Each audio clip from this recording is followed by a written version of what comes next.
आप उस खराब स्थिति के आने का, उस मनुष्य दिन के आने का वेट मत करो। आपको पहले ही पता चल जाता है कि मेरी अगले महीने स्थिति नहीं है। 2 महीने पहले पता चलता है कि मैं अब EMI नहीं पे कर पाऊंगा। अब आप इंतजार करते रहते हो कि 3 EMI बाउंस हो जाए। 3 EMI का मतलब 90 दिन, 90 दिन के बाद हो जाएगा NPA। जब आपको पता है 2 महीने बाद मैं EMI नहीं दे पाऊंगा, तो अभी बैंक में जब आप EMI भर रहे हो तब बैंक में जाकर के लेटर दो कि साहब मेरी स्थिति आज वैसी नहीं है जब मैंने लोन लिया था, जब जैसी स्थिति थी, अगले 2 महीने बाद मैं EMI नहीं भर पाऊंगा। अब मुझे कोई विकल्प दिया जाए। बैंक क्या क्या विकल्प दे सकता है?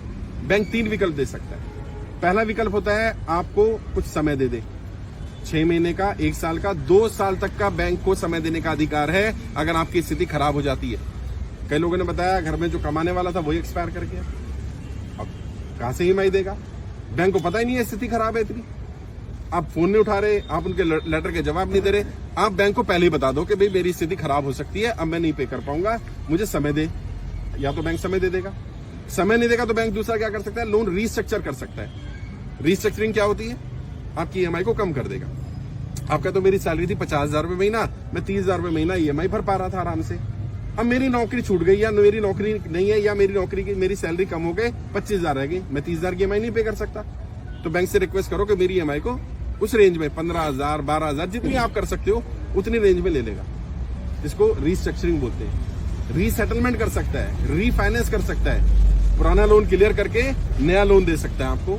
आपकी EMI अब नई वाली जो बनेगी वो कम बन सकती है। एक लीन पीरियड होता है। लीन पीरियड मतलब जिसमें आपको EMI या इंटरेस्ट पे नहीं करना, ऐसा भी लीन पीरियड लिया जा सकता है 6 महीने से लेकर के 2 साल तक का। बैंक से जाकर के बात करो कि मेरी स्थिति खराब है, और जेन्युइन जो स्थिति है वो बताना। और बैंक से कुछ भी कम्युनिकेशन करो, बार बार बोल रहा हूं, बैंक से रिटर्न कम्युनिकेशन करो। बैंक क्या करता है आपको? जब भी कोई कम्युनिकेशन करता है नोटिस भेजता है। क्यों भेजता है? बैंक पागल है क्या? बैंक इसलिए भेजता है कि जब आप इन नोटिस का जवाब नहीं दोगे आप डिफॉल्टर हो जाओगे। उसके पास 5 नोटिस होंगे, वो कोर्ट में जाएगा, देखो जी हमने तो इतनी बार इनको बताया था। अच्छा तुम्हारे पास 10 होंगे तो जज तुम्हारी बात मानेगा कि देखो जी मैंने बैंक को बताया था मेरा व्यापार बंद हो गया है, मैंने बैंक को बताया था मेरी EMI नहीं दे पाऊंगा, मैंने बैंक को बताया था मेरा लोन रीस्ट्रक्चर कर दो, मैंने बैंक को बताया था मेरी EMI कम कर दो, मैंने बैंक को बताया था मेरे घर में कोई बीमार हो गया, मैंने बैंक को बताया था कि मेरी स्थिति खराब हो रही है। बैंक को कोई सपना नहीं आएगा कि आपकी स्थिति आज खराब है, बताना पड़ेगा। अगर बताओगे तो बैंक आपकी बात सुनेगा।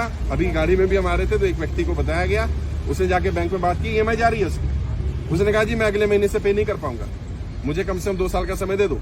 बैंक ने कहा 2 साल का समय नहीं मिलेगा आपको, मैक्सिमम मैं 6 महीने का समय दे सकता हूँ। और वो कह रहा सर क्या करना है? मैंने 6 महीने मिल गए ना, पहले 6 महीने का ले ले।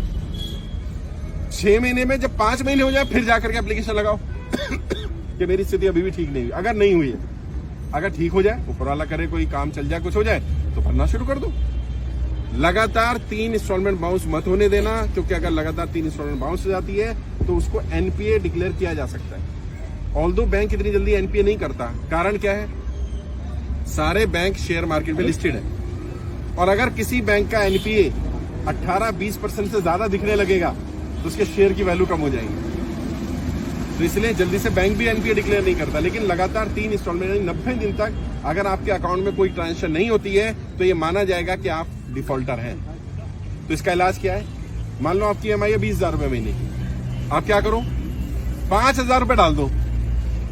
अभी क्या होगा? ट्रांजेक्शन हो गया अकाउंट में, और अपने अकाउंट में नहीं डालनी, लोन अकाउंट में डालनी है। हर एक का लोन अकाउंट नंबर अलग होता है और पर्सनल अकाउंट अलग होता है। आप क्या करते हो? आपके लोन अपने अकाउंट से ही किस्त कटती है, तो आप अपने अकाउंट में पैसा डालो, अपने में मत डालो। अगर पूरी किस्त डालनी है तो अपने में डालो, अगर पार्ट पेमेंट डालनी है तो लोन अकाउंट में डालो। अब क्या होगा? उनकी स्टेटमेंट में आ जाएगा किसी ने 5,000 रुपए डाले। अब अगर कल को कोर्ट जाएगा बैंक कि आप डिफॉल्टर हो तो आप दिखा सकते हो, देखो जी अगर मैं डिफॉल्टर होता। सर अभी मेरी भी 3 किस्तें टूट चुकी हैं, मुझे फोन आ रहा है बार बार।